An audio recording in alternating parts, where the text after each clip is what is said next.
Good Wednesday morning, North State and North Coast. Preston, Donion here checking in with the latest on the earthquake situation. Of course, this is that massive moment magnitude 8.8 earthquake off the Kamchatka Peninsula in Russia, now tied for the 6th largest earthquake in recorded history. And so those impacts have been felt all the way across the Pacific. And of course, you saw early this morning, Del Norte's coastal communities were under a tsunami warning. Now, as of about 8:30, that was reduced to a tsunami advisory, which is the case for Humboldt and Mendocino counties coastlines as well. So we're still under that advisory as of this morning, and that'll likely be reduced back to a normal status later this afternoon, but we're still watching those impacts. So let's take a look at it. You can see that large red dot indicates where that earthquake happened, and of course you can barely see the west coast far on the other side of the globe, and very rarely in the Weather Center do we look at this zoomed out of a perspective, but that's the scale that we're talking about with these tsunami waves, and they move very, very rapidly.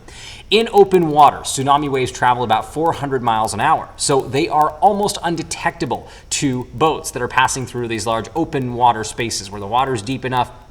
But as we run into more shallow land, as you get towards the continental shelf, that's when those waves start to get a little bit compressed. They slow down, and all of a sudden the wave height increases. And so that's what we see in terms of the impacts along our coastline, right? If you're a boat in the middle of the ocean, you're not going to notice this tsunami. But if you're along the coast of Hawaii, Alaska, Oregon, Washington, California, you're going to feel it. And that's what we've seen since about midnight last night, right? The forecasts were really accurate in terms of the timing on when those waves would arrive. The thing that's always unpredictable is how significant of a wave we're going to see and how long that period of tsunami waves is going to last. But I give you this perspective here that has the ocean surface, the ocean seafloor mapped out and gives you a little sense of the landscape, just showing you why Crescent City is kind of this focal point for tsunami impacts, right? It's a tsunami-ready city. It has a tragic history of tsunamis dating back to 1964. One that devastated the community. We've seen recent tsunamis here in the 21st century in Crescent City as well. This is just another one to that long list of tsunami history.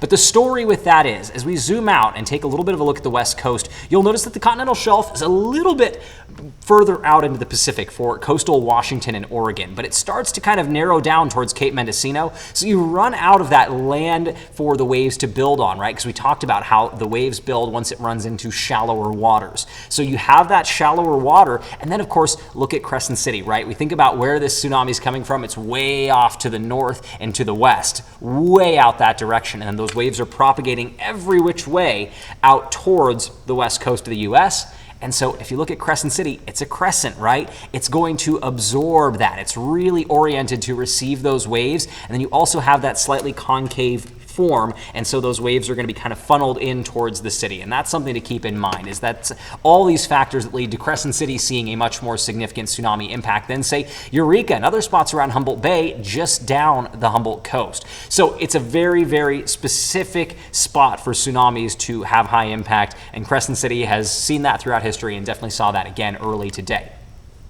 Now, those most significant tsunami waves showed up closer to high tide, and that was somewhere in the window of about 3:40 to 4 o'clock early this morning. Now, the thing I mentioned earlier is the unpredictability of these waves. We don't know when that strongest wave is going to be. I told you last night, as we were anticipating this, even before it was a tsunami warning, that first wave is not always the strongest. And National Weather Service meteorologists out on the North Coast for the National Weather Service in Eureka emphasize that same point. Often, with the geography of Crescent City, it's often not that first wave that's the strongest. And that's exactly what we saw, right? Pretty significant first couple waves out there, but the one that was the highest was out there closer to high tide. And that's the one that ran up almost 4 feet above the normal tidal expectations for this time. So yes, the tides should have been at 3, 4, 5 feet at that point, but we saw water level 7, 8 feet. So very, very impressive for what is otherwise a fairly minor tsunami up and down the west coast. Now, we've seen much worse. We've seen city blocks destroyed in Crescent City from past tsunamis.